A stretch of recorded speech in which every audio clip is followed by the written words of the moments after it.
What's up, everybody? Brett here, back with another 2v2 in Total War Warhammer 2.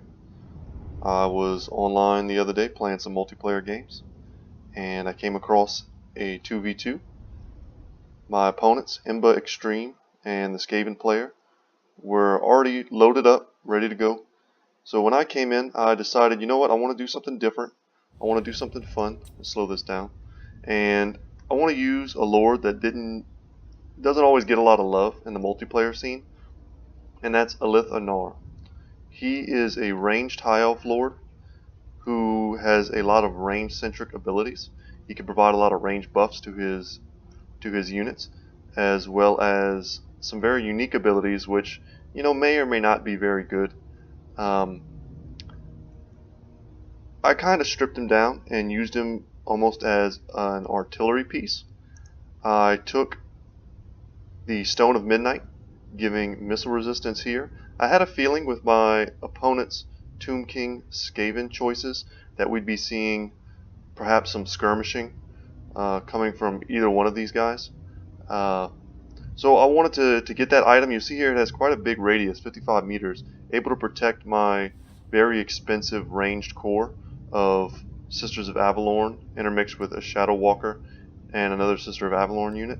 I also took a Handmaiden of the Everqueen, another unit that doesn't really see a lot of play.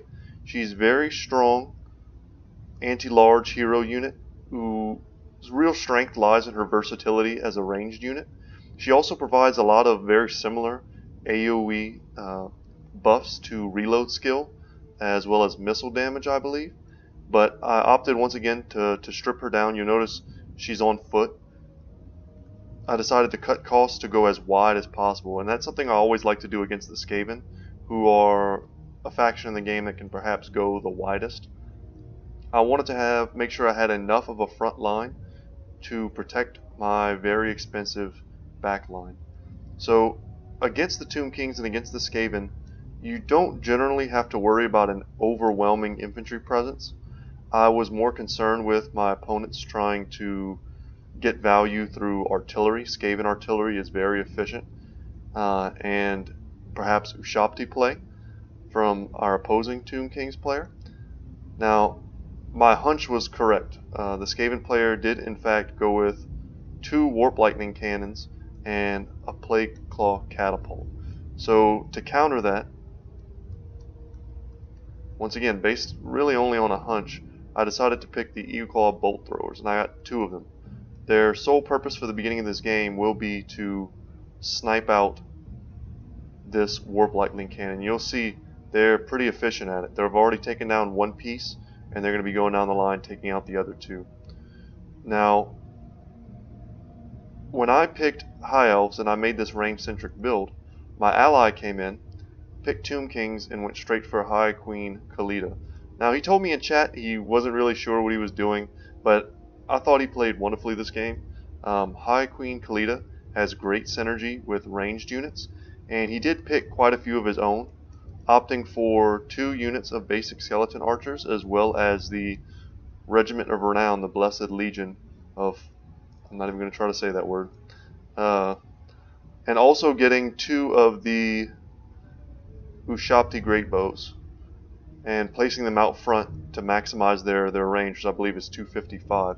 He did get the Chosen of the Gods, which are great armor-piercing anti-infantry variant of the Ushapti with Great Bows, and he uses them to great effect. Here you'll see I actually used the Moon Bow from Anar, focusing down the Kepra Guard, who have regeneration. They're a very valuable unit and a very strong unit. From our opponent, they are basically damage-dealing Tomb Guard, who kind of forego the defensive stats that the shields provide in exchange for regen and increased melee damage. So, put a nice little dent into them. Our opponents are slowly losing the artillery skirmish game because of my Eagle Claw bolt throwers, who you'll see in the bottom left are receiving quite a few buffs thanks to Khalida, thanks to Anar, and because they've lost this range battle, they're forced to come into infantry. to bring their infantry forward and to come into range of our archer units. So that's exactly what we wanted. This Warp Lightning Cannon is actually almost completely offline already. The Skaven player brought 3 Rat Ogre units. Now, Rat Ogres are armor-piercing unit with a lot of mass that's able to tie down cavalry. Had I went with quite a few, let's say, Dragon Princes, these guys would have found quite a nice home in either protecting the back line from them or holding them still long enough for either Queek or this Warp Block Engineer to engage and really take them down. Now, the Tomb Kings player here was the host of this game. Very nice guy. We ended up playing 3 games together, and he admitted to us that he was something of a new player, and I thought he played fine for being a new player. You have to kind of jump in with both feet when it comes to Total War and learn from your mistakes. So before and after most of the matches, we talked about strategy. We talked about things, you know, we each did wrong and things we could improve on, and I think that's helpful in keeping the community growing. You don't want a player to have a bad experience in one 2v2 quick match, think they're terrible at the game and quit, because that's just not the case. So let me go ahead and I'm going to let this progress normally. I also brought from my magic, because you always want to bring magic. You don't want to waste Winds of Magic as a resource. Some people, and I would say newer players, think that they see a caster unit as a bit of a waste of funds sometimes. And even just as a mobile, you know, encouragement aura attached to a decent offensive spell and a decent healing spell, this High Mage is actually quite efficient at keeping some of my higher cost units alive, as well as getting quite a few kills against the Skaven. And you'll see in a moment why I opted to take the Fiery Convocation. Our front lines are engaging. Our opponent's using Warp Lightning from this Engineer to damage our front line. Our opponent, the Tomb King's opponent, is keeping in reserve their Lord Cetra, as well as the Cimmerian War Sphinx, but I believe he gets those in pretty soon. And here we go. This is my first cast of Fiery Invocation, straight down the line. And that should do good work against the lightly armored units of the Skaven, as well as clipping this Skeleton Warrior unit, who take extra damage from the fire damage that comes with that. My ally was gracious enough to post up a Tomb Guard Halberd unit on my right flank. So you'll notice when the Skaven player came forward, they came at kind of an angle such that I had to actually adjust my entire army to face them, which is always a good strategy. Awesome. This is a cool ability you don't see very often, but these are rockets from the Warp Block Engineer. I find they usually do grant pretty great value if you're able to use them on a blobbed up target. But my opponent coming in from that angle forced me to alter my army in such a way that I made sure that I faced them squarely and maintain that kind of pocket that I needed for my artillery and my archer units to continue firing. Now he's broken through here. We've managed to break off these Rat Ogres thanks to their inability to handle the massive amounts of ranged fire that I'm able to put down. You'll notice that Elithanar hasn't moved since the beginning of this battle, and that's not because he isn't doing anything. He's being used as basically a mobile artillery piece, and he's gonna be firing at wherever I need the most support is where I'm going to send his fire and the fire from the Handmaid of the Everqueen. You'll see she only has 2 kills, and that's because she's been taking shots at large targets, hoping to bring them down with her heavy missile damage. Now I want to bring up these reserve spears and these routing spears, and I'm going to just try and keep this pocket intact. I go ahead and I send the Handmaid of the Everqueen forward to help deal with this Warp Block Engineer. Queek is beginning to break, He's losing most of his army. The Skaven do break a lot, but if you're able to break a lot of their army all at once and keep them broken, you'll notice the actual leadership begins to tank as well. And once the leadership goes, I mean, that's it. I was able to deal with both of the Warp Lightning Cannons throughout this fight with my Eagle Claw Bolt Throwers. However, this Plague Claw Catapult was able to stay online virtually the entire fight. You'll see a pretty cool sandstorm go off here. I'm not sure how much damage that did. I don't even know if I noticed that during the battle. I was so focused on trying to hold down this right flank. I noticed my ally was doing quite well. Once I was able to divert some of my resources towards helping him destroy that Sphinx, it really freed him up to help deal with the Ushapti summon that made it into his back line of archers. Cetra comes over to help me finish off Queek, and that should be all she wrote. Very good game, very fun game. There was a lot of synergies between my build and my allies' build, which is always great in a 2v2. My opponent's build, I thought they were fine. They wanted that artillery dominance. Unfortunately for them, High Elf artillery is just very efficient anti-artillery sniping.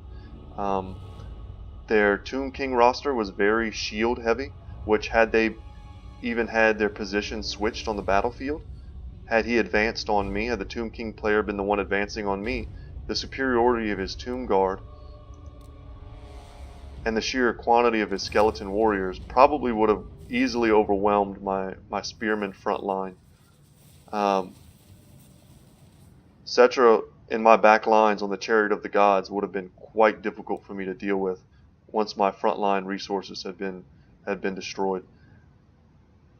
I won't say it was an extremely close game. You'll notice my leadership is very intact. My ally also had quite a few of their more high value units still very healthy. But a few adjustments here and there, a little bit of RNG, so to speak, in our opponent's favor. Like I said, just as much as switching their position on the battlefield could have greatly changed the way this took place. My actual artillery pieces had the Skaven player deployed on the left-hand side and further back. My artillery pieces would have been forced to fire at, let's say, the Chosen of the Gods or the Kimrian War Sphinx. Meanwhile, the incredible damage that these would have done to a vulnerable Tomb King's player would have been significant, and they would have generated a lot more value, I can guarantee you, these Warp Lightning Cannons would have. They probably would have just crushed his Ushapti and forced us then to take to the melee engagement. So probably for me, kind of hitting home this point, you can guess that I really value having superiority in artillery and in ranged. And that's just, to me, that really depends. It varies based on the race you're playing, right, and what they're very good at. So if you're playing a race that is very easy for them to win a particular fight, and by that I mean a cavalry, if you're able to win the cavalry game, if you're able to win the infantry game, you know, as Chaos is able to do, Bretonnia is often able to win the cavalry game, is a good example. You either want to lean heavily into that and focus your build around that, your strengths, really play to them, or the build that you do have, you want it to be a build that synergizes with itself very well and also throws your opponent off. You know, you're playing Bretonnia, your opponent expects you to bring cavalry, right, because that's what they're good at. But if you go ahead and bring a heavy armor-piercing footman build, or, you know, some sort of cool, unbreakable, you know, front line mixed with, let's say, cheap knight errants to kind of bust through the front line, you know, whatever the case may be, you want it to be very heavily synergistic, and you want it to throw your opponents off. And when you're able to throw your opponents off, you are essentially, you're taking some of the resources that they allocated to bring units, and this is a good example, the Rat Ogres I mentioned, right? Rat Ogres, had I leaned into what kind of the meta is right now, and definitely one of, you know, the High Elf strengths, which are Dragon Princes and their ability to win that cav game, these Rat Ogres would have found a fantastic home in fighting them. But as it stood, they were basically forced to engage in melee against spear units, anti-large units, and to take a ton of fire from these sisters basically before they ever engaged. And they never really got that value they were intended to get. So just from kind of knowing the meta and shifting your picks based on it, you are able to get these slight incremental advantages that are ultimately quite often what wins you a match. So I've got some more 2v2s coming. My allies end up changing. My opponent's ally ends up changing. But the games are still very interesting. And I was able to provide a little bit of advice to Emba Extreme. And if you're watching, I enjoy playing with you. Same goes for you, comrade Tito and Jiminy Cricket. So, guys, I am a new YouTube channel, Good Talk Gaming. I would appreciate it if you liked and subscribed this video. Whether you do or you don't, I'm going to be here making these videos and trying to give what insight I have and put them into these videos. Thank you very much for watching, and I will see you in the next one.